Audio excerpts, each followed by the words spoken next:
ちは。今回は室内でもスプレー塗装ができるように塗装ブースを作りました。換気扇として使うのは以前作ったシロッコファンです。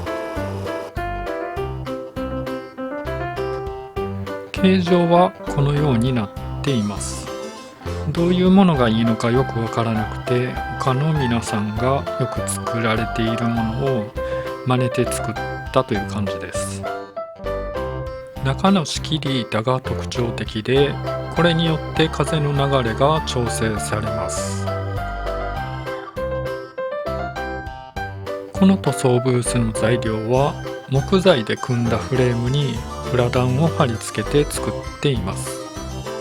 木材は 15mm 角のホワイトウッドを使用しました。加工には自作のミニテーブル層を使いました。木をつなぎ合わせるのにこのようなパーツを 3D プリンターで作りました。これはネジでつなぎ合わせるパーツなのですが、ネジ穴を開けるとき位置を簡単に決められるようにこのようなジグも 3D プリンターで作りました。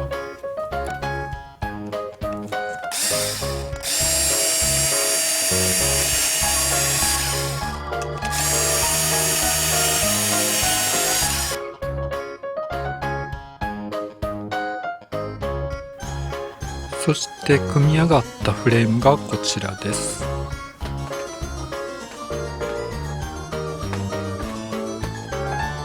今回普通の鍋ネジを使ったのですが、ネジの頭の部分が飛び出ているとプラダンが貼れないので、こんな風にネジの頭が埋まるぐらいきつく締め込みました。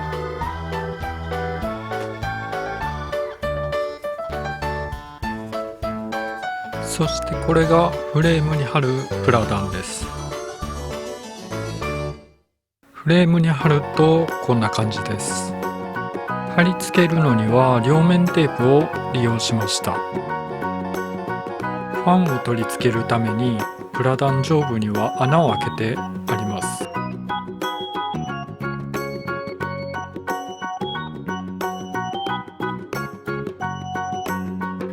次に中を照らす照明を作りました。これは秋月電子で買った LED モジュールです。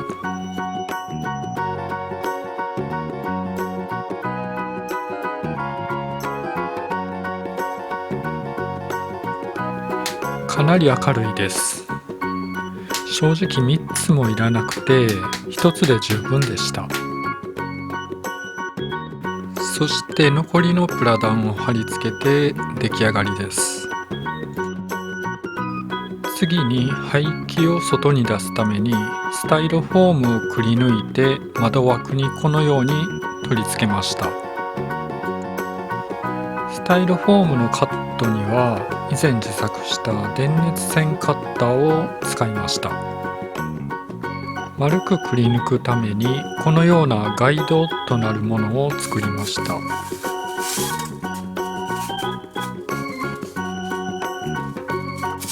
真ん中に穴を開けてそこに電熱線を通します。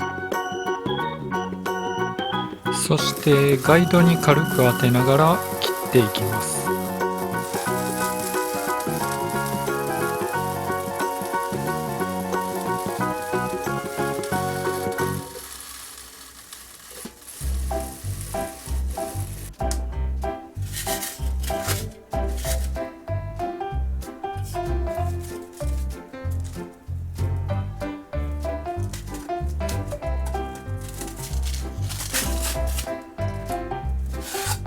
多少切り口にガタがありますが、フリーハンドで切ることを考えるとかなり綺麗に切れています。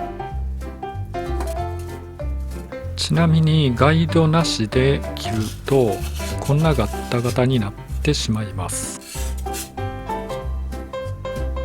で、試しにアルミのダクトをはめ込んでみます。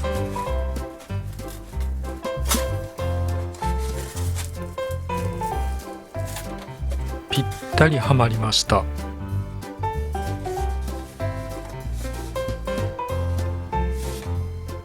あとは塗装ブースと窓をダクトでつないで完成なのですが、実は用意したアルミダクトの長さが足りなくて、まだ排気ができない状態です。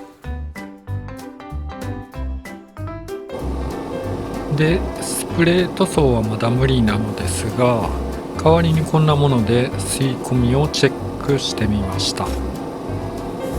おなじみティッシュペーパーです。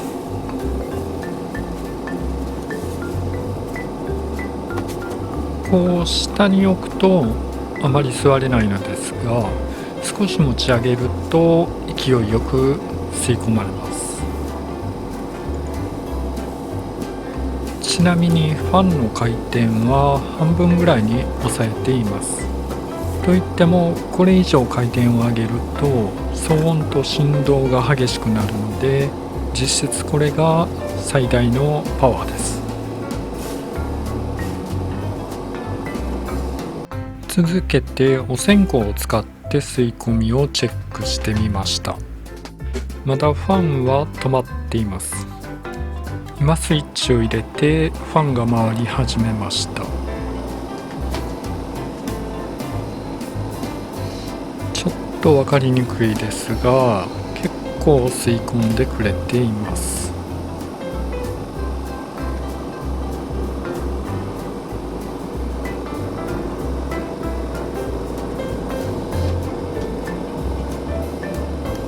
再びファンを止めてみました。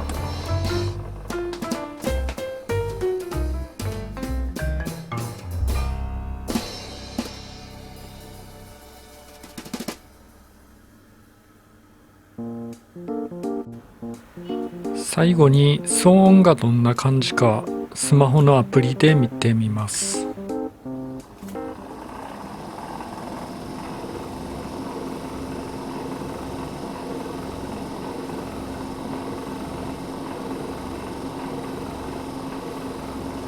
だいたい50デシベル弱といった数字でした。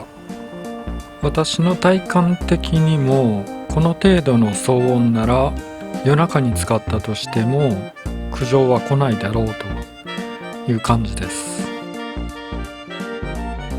こんな感じの塗装ブースが出来上がりました。